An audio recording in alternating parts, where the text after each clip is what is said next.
This segment of the news is brought to you by Smitty's Cards and Coins. Would you like to know what your collectibles are worth? Come by 2281 Postal Road, Unit 4, across from the post office. A man riding a quad was medically transported by air on Friday night after being struck by a van on Barney Street. Friday evening, we were dispatched a report of a two-vehicle accident. While we were responding, we were notified that it was actually a motorcycle versus a car. Upon our arrival, we found it was actually a four-wheel quad versus a minivan. There was extensive injuries sustained by the rider of the quad as a result of the collision. Our crews did a quick scene assessment and patient assessment to determine that emergency air was required. We flew Air 7, who was repositioned to Base 21 that particular day. They arrived on scene, patient care was transferred, and they were subsequently flown to UMC trauma. It was a high impact. It appeared to be. There was a large debris field, and of course the rider ejected. Yes, the rider was separated from the quad. There was a large debris field at the intersection, and there was significant damage to the van as well. Was anybody inside the van injured? There were no injuries in the van. And of course, Nye County Sheriff's Office is investigating. That's correct. Nye County Commissioner Dan Schinhofen spoke to News 46 today about his feeling on the Yucca Mountain Nuclear Waste Repository and the recent meetings being held in Washington, D.C. The latest was the Energy and Commerce Subcommittee in Washington, chaired by Shimkus, had dropped a bill that would fund $200 million this year, not waiting for the next year's budget, to move forward with the licensing on Yucca Mountain. It also precludes any spent fuel from being shipped through Las Vegas. It also allows the state to access the funds so they don't have to continue to spend our local tax dollars just to say no. So that was the biggest thing, and most of our federal delegation got up and stuck their fingers in their ears and just said no. And they said Nevadans don't want them. One of those was Reuben Keene. Well, 6 of the counties that he represents signed resolutions saying we should hear the science. And that is Nye County's stance and has been for years.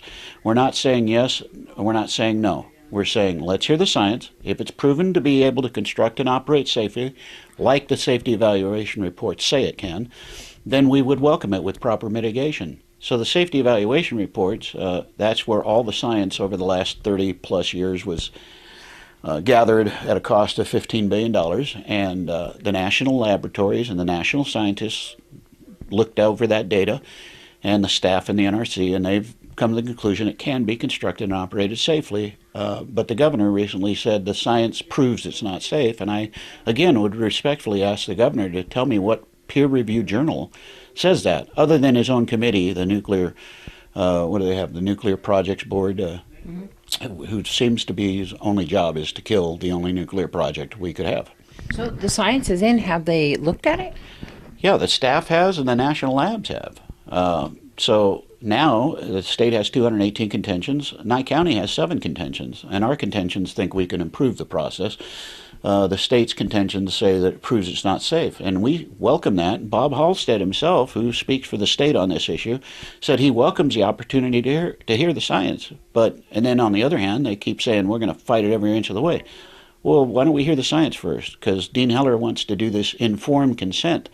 And my question to Mr. Heller, Senator Heller, is the first part of that is informed. How are we going to be informed until we have the hearing? So you can't consent, and we won't consent until we hear the science. The state has taken the opposite position, is they won't consent ever. What's the big meeting that they had that Nye County didn't have a representative? For a year and a half, the governor met with DOE on a working group to decide if the U-233-35, this uranium-233-35, it's fissile material, it's as hot as anything that's going to go into Yucca Mountain, and agreed that it could be buried in a 40-foot trench, 20 or 40-foot trench out in Area 5. So the governor has gone on record with NDEP, the state has gone on record to say, okay, that's safe. Well, if that's safe, what's wrong with it being under 1,000 feet of rock, 1,000 feet above the water table in Yucca Mountain? And that is my other question I would love to have the governor answer, is why did you determine that was safe and you still say Yucca Mountain's not safe? Well, the Nye County Emergency Management and Southern Nevada CERT are joining forces to offer a free Citizens Emergency Response Training course this Saturday and Sunday, May 6th and 7th. The two-day course will take place from 8 a.m. until 5 p.m. at the Nye County Emergency Management Training Room, located at 1510 East Seary Lane, behind the Nye County Courthouse off Basin Avenue here in Pahrump. The course is free and open to the public. Advanced registration is required. Give them a call, 702-229-0076. A bike rider luckily only received minor injuries when his bike and a car collided on the highway over the weekend. Late Saturday afternoon, we dispatched a report of a pedestrian motor vehicle accident. Upon arrival, we found a bicyclist had been impacted. It was a low-speed impact. There were some injuries to the bicyclist. However, they decided not to be transferred to the hospital. Do you know how the accident occurred? It was under investigation, but it appears that they were right at the same point on that intersection, and I'm unsure as to what vehicle actually precipitated the collision. We'll have your Business First brief after the break.